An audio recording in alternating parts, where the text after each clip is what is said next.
बहुत समय पहले की बात है। एक छोटे से गांव में एक गरीब ब्राह्मण रामदास अपनी पत्नी और पुत्री के साथ रहता था।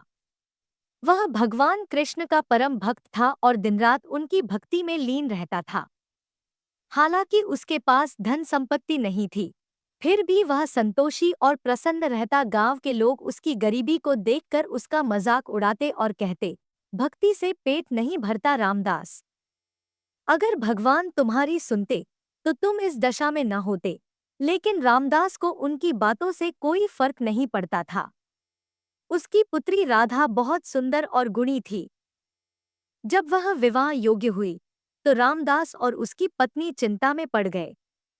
उनके पास इतना धन नहीं था कि वे दहेज देकर बेटी का विवाह कर सकें।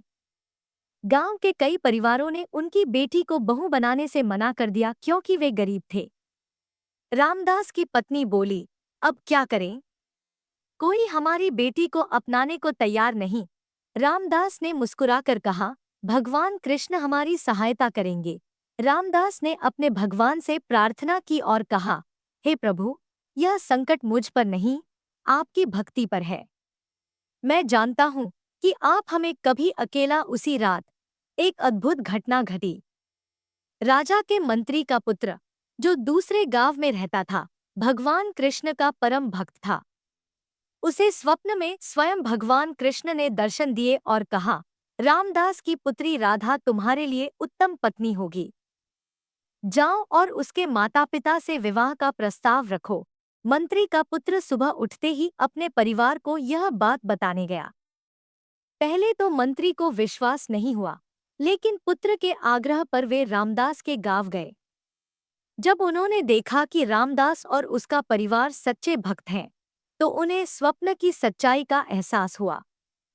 शुभ विवाह और भक्ति का सम्मान मंत्री के पुत्र ने बिना किसी दहेज की मांग किए राधा से विवाह करने का प्रस्ताव रखा। रामदास और उसकी पत्नी भावुक हो उठे।